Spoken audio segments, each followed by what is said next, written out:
In the grand hall filled with laughter on Christmas Eve, everyone fell silent as the single father named Henry Calder walked toward the old piano. He only meant to play a gentle lullaby for his daughter to sleep. But the moment the melody rose, CEO Ingrid Whitmore stood frozen. It was the very song her first love had written just for her, a secret no one else knew. Her hands trembled, her heart tearing open, because the man who wrote that song had died years ago.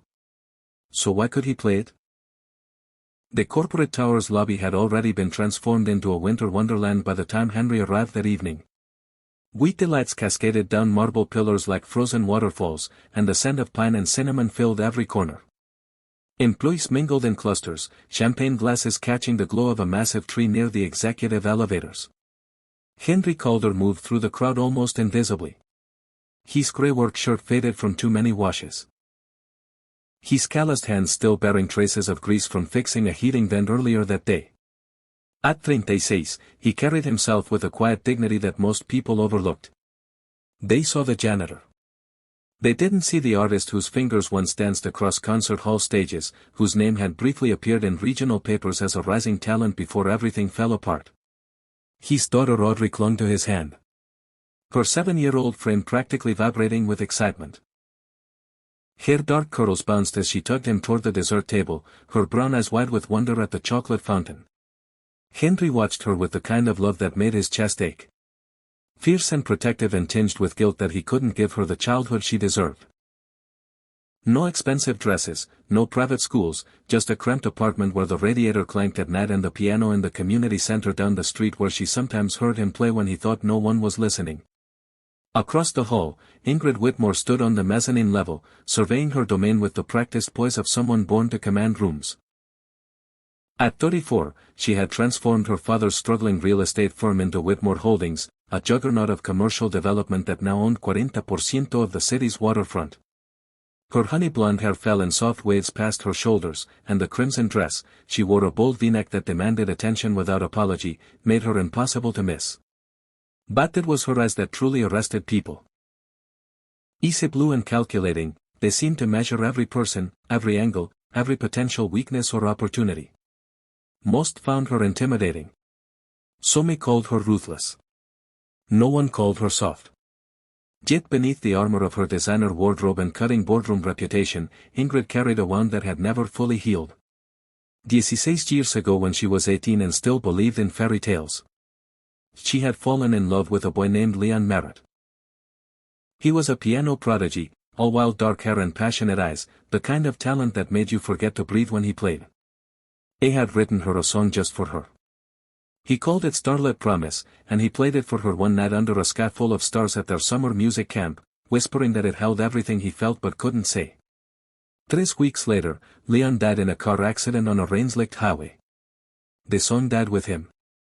Or so Ingrid believed. She never heard it played again. She forbade herself from listening to music the way she once had, treating it instead as background noise, afraid that if she let herself feel too deeply, the grief would swallow her whole.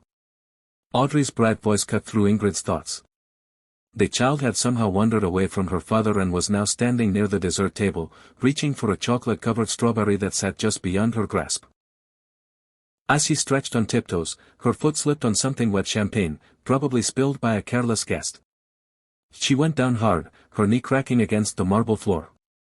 The sound was small but sharp, and immediately Audrey's face crumpled. Blood seeped through her tights.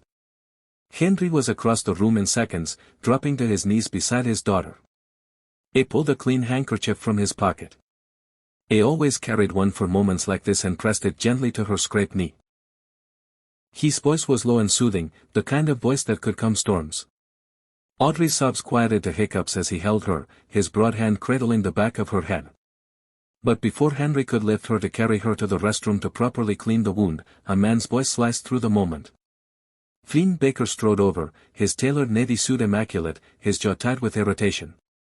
Flynn was Ingrid's fiancé, or rather the man her father had chosen for her to marry in 6 weeks. He was handsome in a catalog model way, with perfectly styled chestnut hair and a smile that never quite reached his eyes. He worked in private equity and spoke frequently about optimizing assets and maximizing shareholder value in a tone that made it clear he viewed most things, including people, as items on a spreadsheet. can you control your child? Flynn snapped at Henry, gesturing at the small smear of blood on the floor. This is a corporate event, not a daycare. If you can't afford a babysitter, maybe you shouldn't have brought her. Henry's jaw tightened, but he kept his voice level. Sis 7. She slept. It was an accident. An accident that wouldn't have happened if you knew your place. Flynn's eyes read over Henry's workflow with undisguised contempt. Your maintenance. There is a staff entrance for a reason. Audrey's bottom lip trembled, and something in Henry's chest cracked. He opened his mouth to respond, but another voice cut in first. Ingrid Whitmore descended the mezzanine stairs with deliberate grace, each step measured and purposeful. When she reached them, her blue eyes fixed on Flynn with a coldness that could frost windows. You don't have the authority to speak to my employees that way, she said quietly. The room had gone silent. Everyone watching, apologise. FLYNNS face flushed. Ingrid, I was just apologize, she repeated, her tone allowing no room for negotiation. Now, Flynn's lips pressed into a thin line, but he managed to clip. Sorry, directed more at the floor than at Henry or Audrey. Ingrid turned to Henry then, and for just a moment her expression softened. She saw the way he held his daughter, the care in his touch, the protective fury barely restrained in his shoulders. She saw something that felt dangerously close to recognition, though she couldn't name what. Take care of your daughter, Ingrid said gently. The first aid kit is in the executive lounge. 5th floor. Take the private elevator. She gestured toward the brass doors behind her desk. Henry nodded, his throat too tight for words, and carried Audrey away. By the time they returned an hour later, Audrey's knee properly bandaged and her spirits restored by the hot chocolate and cookies a kind executive assistant had provided, the party had grown louder. Someone had opened the piano, a vintage Steinway that usually sat covered and silent in the corner, more decorative than functional. A few employees had gathered around it, laughing and requesting songs from a tipsy accountant who knew 3 chords and played them with more enthusiasm than skill. Audrey tugged Henry toward the instrument. Daddy, can you play, please? Used one song so I can sleep. Henry hesitated. He hadn't played publicly in years. The accident. God, the accident had shattered more than his hand. It had broken something in his soul, made him afraid to touch the keys in front of anyone who might judge, who might remember what he used to be, and see only what he'd become. But Audrey's eyes were so hopeful, and it was Christmas Eve, and she'd been so brave about her scraped knee. How could he say no? He sat down at the piano, and the crowd quieted, curiosity replacing their chatter. His fingers hovered over the keys for a moment, trembling slightly. Then he began to play. The melody that filled the hall was unlike anything most of them had ever heard. It was gentle at first, like rain on glass. Each note placed with such precision and care that it felt less like music and more like a conversation whispered in the dark. Then it grew, swelling into something achingly beautiful. A cascade of sound that spoke of longing and loss, and a love so deep it had no words. Henry's eyes closed as he played. His damaged hand scarred from where the stage rigging had crushed it 12 years ago, moving with a grace that defied its injury. He played from memory, from the marrow of his bones. Every note, a piece of his heart laid bare on the mezzanine. Ingrid Whitmore had been preparing to leave when the music reached her. She froze mid-step, her hand gripping the brass railing so hard her knuckles turned white. The melody wrapped around her like a ghost, pulling her back through 16 years to a summer night when the stars seemed close enough to touch, and a boy with dark eyes had played this exact song for her. Starlit Promise, Leon's song, Leon's gift. The last piece of him she had left, buried so deep in her memory that she'd convinced herself she might have imagined its beauty, but she hadn't imagined it. It was real. Every note, every pause, every aching phrase exactly as Leon had played it. How? How could this stranger, this janitor, know Leon's song? Ingrid's vision blurred, her chest constricted, each breath a labor around her. Guests murmured appreciation, oblivious to the fact that the ground beneath her feet had just shattered. She descended the stairs on unsteady legs, drawn to the piano as if magnetized. Henry finished the song and opened his eyes to find the CEO standing 3 pies away, her face pale, her blue eyes swimming with unshed tears. Where did you learn that? Her voice came out raw, barely above a whisper. Henry stood slowly, his heart hammering. He'd known this moment might come someday, had dreaded it, and longed for it in equal measure. It's just an old melody. Something I picked up years ago. Don't lie to me. Ingrid's voice sharpened, desperation creeping into her tone. That song, it was written for me by someone who died 16 years ago. No one else knew it. No one could have known it. She stepped closer, searching his face for answers he wasn't ready to give. Who are you? Before Henry could respond, Audrey appeared at his side, sleepy and smiling. That was beautiful, Daddy. Can we go home now? Ingrid's gaze dropped to the child, then back to Henry. She saw the fear in his eyes, the way he instinctively moved to shield his daughter from her intensity. She forced herself to breathe, to step back, to remember where she was. But as Henry gathered Audrey's coat and hurried toward the exit, Ingrid stood rooted to the spot, the melody still echoing in her skull like a hymn or a curse. She didn't sleep that night. Every time she closed her eyes, she saw Lan's face, heard his voice promising her forever in notes instead of words. But now another image kept intruding. The janitor's scarred hands moving across the keys, the sorrow etched into the lines around his eyes, the way he'd held his daughter like she was the only thing in the world worth protecting. Who was he, and how had he stolen a piece of her past? The next morning, Ingrid arrived at the office 2 hours early, her eyes shadowed from lack of sleep. She pulled Henry Calder's employee file and spread it across her desk. The information was sparse. Hired 3 years ago as maintenance staff. No college degree listed. Previous employment at a warehouse, a grocery store. Ad hocs. Emergency contact. None listed except for Audrey Calder, age 7, daughter. No mention of a wife or partner. The file said nothing about music, nothing about talent, nothing that explained how a man working night shifts, fixing toilets, and changing light bulbs could play like that.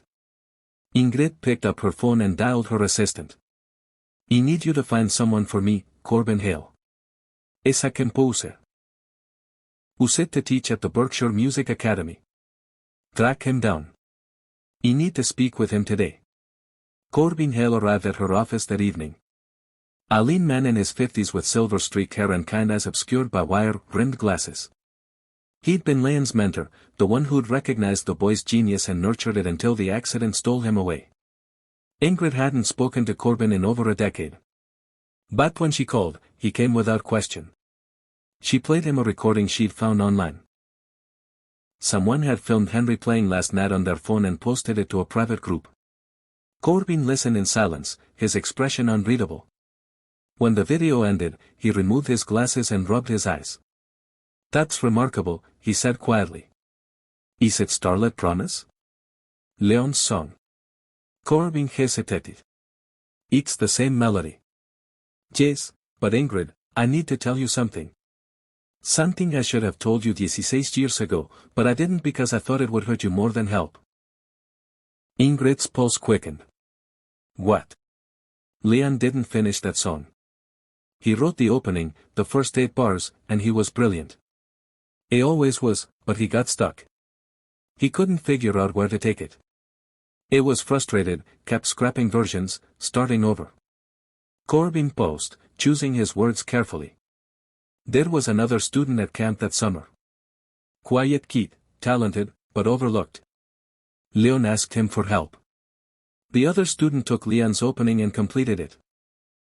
Turned those 8 bars into something extraordinary. But then Leon died, and the song became his legacy. He never corrected the record because I thought it would dishonor his memory. Ingrid felt the room tilt. Who was the other student? I don't remember his name. It's been so long. He didn't fight for credit.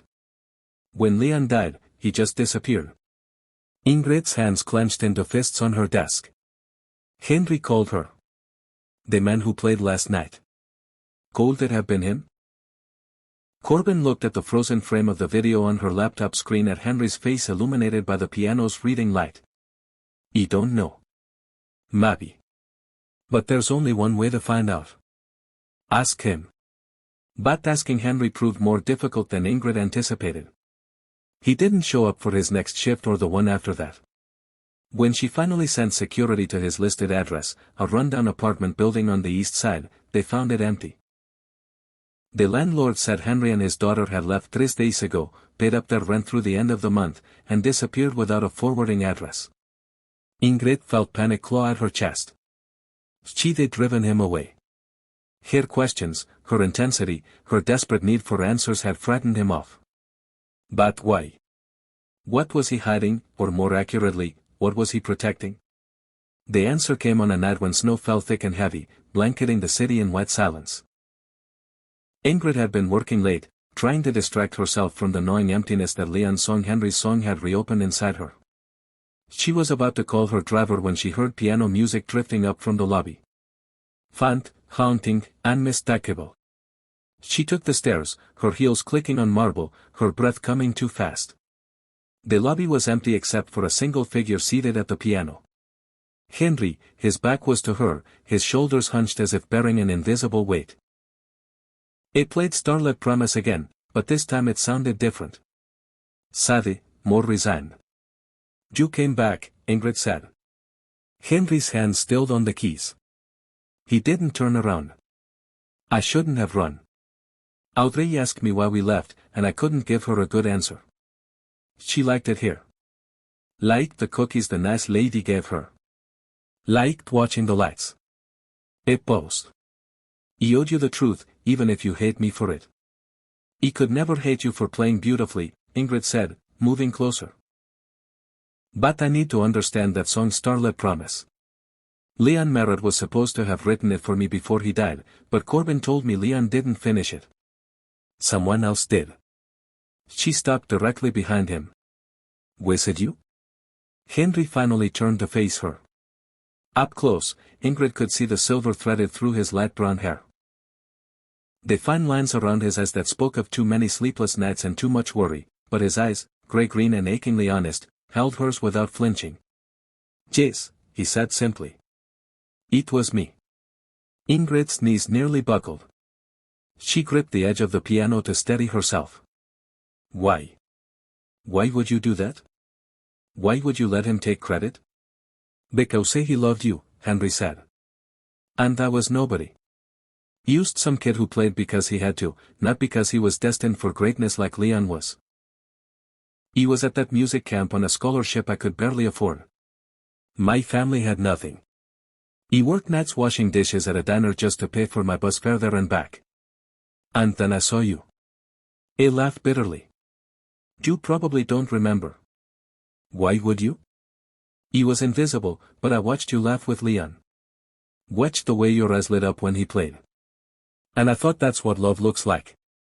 That's what it means to matter to someone. And I wanted to give you something. Even if you never knew it came from me. So you wrote a love song for another man to give to me. Ingrid whispered. He wrote a love song for you. Henry corrected. Leon just delivered it. He knew I had feelings I couldn't express. He wasn't cruel about it. He offered to tell you the truth, but I said no. I told him you were meant for someone like him, someone brilliant and confident and whole, not someone like me. Tears streamed down Ingrid's face unchecked. And then he died. And then he died, Henry echoed. And I let the song be his legacy because it made you happy. Because it gave you something to hold on to. And I went home and tried to forget that I'd ever been anyone other than what I am now. What happened to you? Ingrid asked. Corbin said you were talented. Why are you fixing pipes instead of playing concert halls? Henry held up his right hand, turning it so she could see the scars that webbed across his palm and up his wrist. 3 years after that summer, I signed a contract with a performance company. Your father's company, actually, Whitmore Productions. It was supposed to be my big break. I got my hand caught trying to push a cellist out of the way. By the time they pulled me out, the bones were crushed. 3 surgeries later, the doctor said I'd never play professionally again. Ingrid's blood turned to ice. My father's company. The investigation concluded it was a cost-cutting measure gone wrong. Someone approved substandard equipment to save money. The company settled quietly with everyone involved. I got enough to cover my medical bills barely. Then the contract was terminated and I was adrift. He smiled without humor. So I learned to fix the things that break. Seemed fitting. Ingrid felt sick. Her father, George Whitmore, had always been ruthless in business. But this, did you know? When you took this job here, did you know who I was? Not at first, Henry admitted. I needed work. Any work. But then I saw your name on the directory, and I wondered. And then I saw you, and I knew. He met her eyes. I stayed because I'm a coward. Because seeing you from a distance was better than not seeing you at all. Before Ingrid could respond, the lobby doors burst open. Flynn Baker strode in, his face flushed with anger. Behind him, two men in suits flanked a third figure. Ingrid recognized immediately. Her father, George Whitmore. The older man carried himself with the same imperious bearing that had defined his 30-year reign as CEO before Ingrid took over. His silver hair was slicked back, his charcoal suit impeccable, but his eyes, cold and calculating, held nothing but contempt as they landed on Henry. So it's true, George said, his voice dripping with disdain. My daughter has been sneaking around with the help. Ingrid, I raised you better than this. What are you doing here? Ingrid demanded, stepping between her father and Henry. Flynn called me. Said you were making a fool of yourself over some janitor who's trying to extort you with a sob story about an old accident. George's lips curled. I assume he's talking about the Whitmore Productions incident. The one where the nobody pianist tried to sue us for millions because he was too clumsy to avoid falling equipment. He's not trying to extort anyone, Ingrid said sharply. And that accident wasn't his fault. It was ours. It was business, George corrected. Sometimes sacrifices have to be made for the bottom line. The boy was compensated fairly. Fairly. Ingrid's voice rose. You destroyed his career and paid him barely enough to cover his medical bills. You ruined his life. George waved a dismissive hand. He was mediocre at best. We did him a favor. If he'd actually had talent, he would have found a way to succeed despite the injury. His gaze slid to Henry with undisguised contempt. Instead, he's cleaning toilets, which is exactly where he belongs. Henry remained silent, his jaw tight, his hands clenched at his sides. But Audrey, who had been sleeping in one of the lobby chairs covered by Henry's jacket, woke at the sound of raised voices. She stumbled over to her father, rubbing her eyes. Daddy, what's happening? Why is everyone yelling? Flynn sneered. This is exactly the problem. You're so busy playing house with this man and his brat that you've forgotten what's at stake. Our wedding is in 6 weeks. Merging your company with my firm's investment portfolio will create a powerhouse. But if word gets out that you're involved with him, we lose everything. Investors will pull out. Your board will question your judgment. It's over. Then let it be over. Ingrid said coldly. I don't love you, Flynn. I never did. This engagement was my father's idea, not mine, and I'm done letting him dictate my life. George's face purpled. You ungrateful. No. Ingrid's voice cut through the lobby like a blade. Let's talk about how you've sacrificed every meaningful relationship I could have had because they weren't profitable enough. Let's talk about how you made me believe that love was a weakness and power was the only thing that mattered. And let's talk about how you stood by and watched an innocent man's life fall apart because saving money was more important than doing the right thing. She turned to Flynn. The engagement is off. You'll receive formal notice from my lawyers tomorrow. Flynn's expression twisted with rage. You'll regret this. I have evidence of financial irregularities in your acquisitions. I'll bury you. Try, Ingrid said. But do it from a distance. You're no longer welcome in my building. Security escorted Flynn out, his threats echoing through the marble halls. George lingered, his eyes hard as flint. You're making a mistake, Ingrid. That man is a ghost, a failure. He'll drag you down with him. Maybe, Ingrid said quietly. But at least I'll be able to look at myself in the mirror. Can you say the same? George Whitmore turned and walked out without another word. In the silence that followed, Ingrid sank onto the piano bench beside Henry. Audrey climbed into her father's lap, her small arms wrapping around his neck. The child looked at Ingrid with sullen brown eyes. Ingrid managed a watery smile. A little. But sometimes being sad means you're brave enough to choose what's right instead of what's easy. Daddy's brave, too. Audrey said he plays music even though his hand hurts sometimes. Ingrid looked at Henry. Really? Looked at him. Saw not the janitor or the ghost of a broken dream, but the man who had loved her quietly for 16 years, who had written her a song so beautiful it had carried her through her darkest nights, even when he got no credit for it. Who had sacrificed his own dreams to give a dead boy's memory meaning. Play it again, she whispered. Henry hesitated, then shifted Audrey, so she sat beside him on the bench. Together, father and daughter, they played. Audrey's small fingers stumbled over the simple parts Henry taught her, and his scarred hand moved with the hard-won grace of someone who refused to let pain steal his last connection to beauty. The melody rose through the empty lobby, no longer a ghost of the past, but a bridge to something new. When the last note faded, Ingrid reached out and took Henry's damaged hand in both of hers. I need to know. She said, if I asked you to give me a chance to let me know you, really know you, would you be brave enough to say yes? Even though I come with all this baggage, even though my father will fight us every step of the way, even though the world will call you a gold digger and me a fool, Henry's eyes shone. I wrote you a love song 16 years ago. I think I can manage a little courage now. Ingrid laughed, the sound breaking through tears. Good, because I'm terrified, and I could use someone who knows what it's like to start over. The weeks that followed were not easy. Flynn made good on his threats, leaking carefully edited financial documents to the press that painted Ingrid as reckless and unfit to lead. But Corbin Hale came forward with documentation proving that Henry had indeed been the true composer of Starlit Promise, and the story shifted.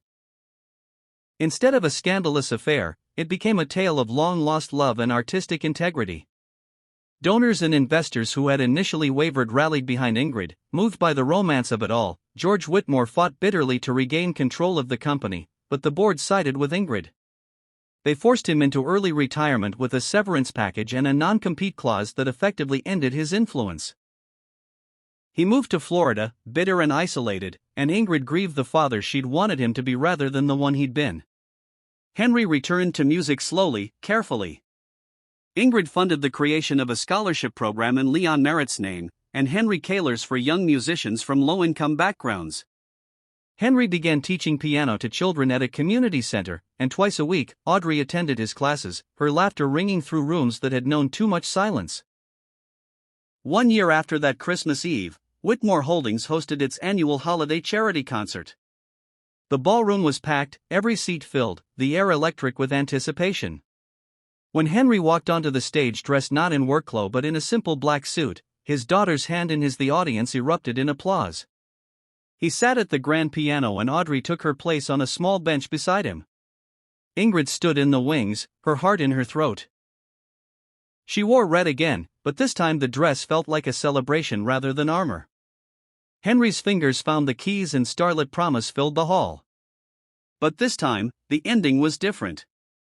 He'd written a new coda, a series of cascading phrases that spoke not of loss, but of hope, of second chances, of love that waits patiently in the shadows until it's finally called into the light. When the music ended and the applause washed over them, Henry stood and found Ingrid in the crowd.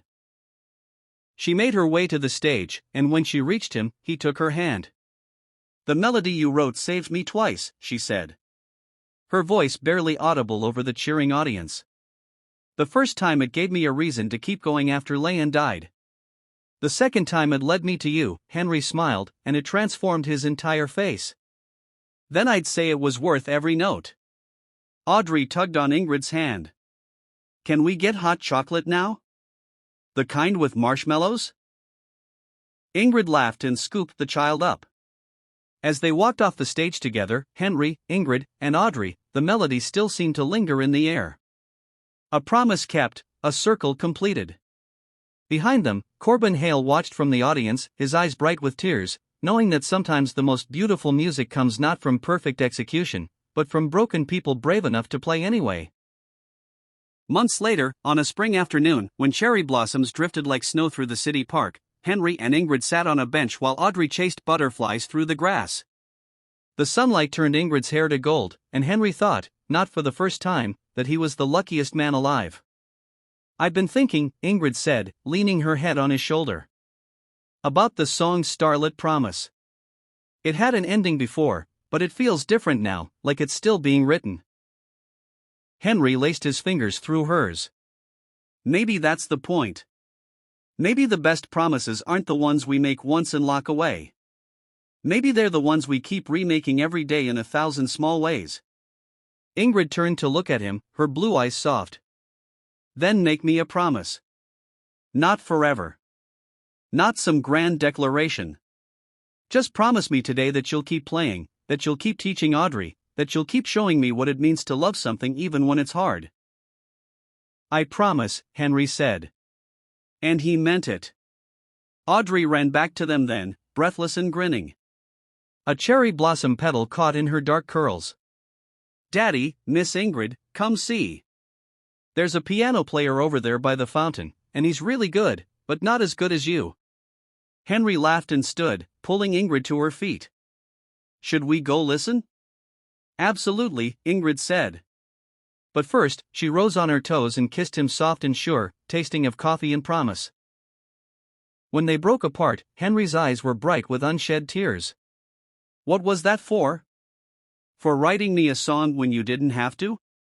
For being brave enough to show up even when you were scared, for teaching me that sometimes the most extraordinary people are the ones everyone else overlooks." She squeezed his hand. "For being you."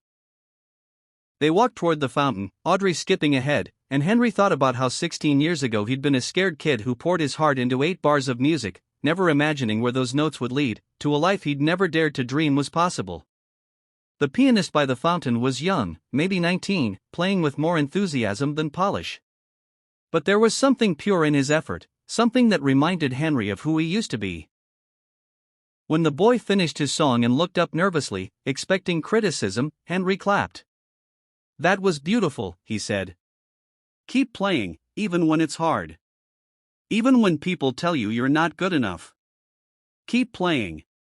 The young pianist's face lit up and he nodded vigorously before launching into another song. Ingrid slipped her arm around Henry's waist as they listened. Audrey climbed onto her lap, and the three of them sat there as the music washed over them, imperfect, heartfelt, and achingly human. Above them, cherry blossoms fell like grace. And somewhere in the distance, someone was laughing, and the world felt, for this one shining moment, exactly as it should be. That night, after Audrey had been tucked into bed with her favorite stuffed bear and a Goon Night song, Henry returned to the piano in Ingrid's apartment. She'd bought it for him 3 months ago, and every time he saw it, his throat tightened with emotion. She sat beside him on the bench, her head resting on his shoulder. "Play me something new," she said. "Something that's just ours." Henry's fingers hovered over the keys, and then he began. The melody was simple at first, just a conversation between 2 notes, tentative and searching. But gradually it grew, became a dialogue, became a dance. There were moments of dissonance that resolved into harmony, phrases that stumbled before finding their rhythm, silences that spoke louder than sound. When he finished, Ingrid was crying. "What's it called?" Henry thought for a moment. "Second movement," he said. "Because every great piece of music has more than one part. And this is just the beginning." Ingrid kissed him then, deep and slow. And when they finally pulled apart, she whispered against his lips. "Promise me we'll keep writing this song together. That no matter what happens, we won't let the music stop." "I promise," Henry said. And this time there were no secrets, no shadows, no ghosts of the past standing between them. Just 2 people who had found each other across years and loss and impossible odds, who had chosen each other not because it was easy, but because some songs are too important not to sing. Outside the city hummed its evening symphony, car horns and distant sirens and the soft rush of wind through trees. But inside that apartment, in the golden glow of lamplight, there was only music. The kind that heals, the kind that saves, the kind that proves that even the most broken things can be made beautiful again if someone brave enough is willing to try.